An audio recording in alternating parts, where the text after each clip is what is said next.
Hello বন্ধুরা, আজ আমি আপনাদের সাথে শেয়ার করতে চলেছি আমার লেখা এক কবিতা, যার নাম দিয়েছি স্বাধীন। লেখক সূর্য শেখর পাল।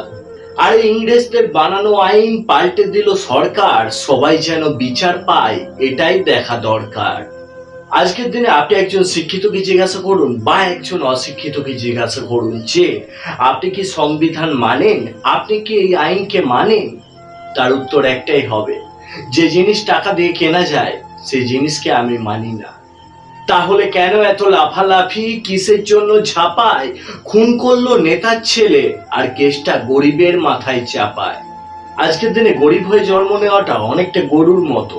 ক্যামেরা অন থাকলে সবাই তোমার পুজো করবে, আর ক্যামেরা অফ হয়ে গেলে তোমার মাংস নিয়ে সবাই ব্যবসা করবে। তাতেও দেশের মানুষ সবাই চুপ, ফকির বেচছে দেশ। গদ্দার আর বেইমানেরা দেশটা করলো শেষ। আর বাঁচাবেই বা কে? আজকের দিনে তো সবাই অর্ধনগ্ন হয়ে পড়ে র্যামওয়াকে হাঁটতে ব্যস্ত। তবে মডেলিংটা ভালো জিনিস, এখানে আছে টাকা। তবে নিজেকে কোনোদিন করে দিও না সবার কাছে ফাঁকা। তবে যেদিন তুমি নিজেকে সবার কাছে ফাঁকা করে দেবে, সেদিন তুমি ইউজ অ্যান্ড থ্রো হয়ে যাবে। আর মডেল যদি হতে হয় তাহলে তাদেরকে ফলো করো যারা দেশের জন্য লড়েছে, নিজের জীবন বাজি রেখে দেশকে স্বাধীন করেছে। বন্দে মাতরম।